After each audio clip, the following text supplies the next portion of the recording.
จอกกระจอกเข้ามาสู่ภายลายลายลายลานตั้ง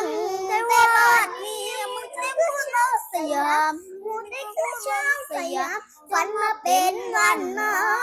นุ่นหมูเลือแต่ทั้งไปบ่ใส่แร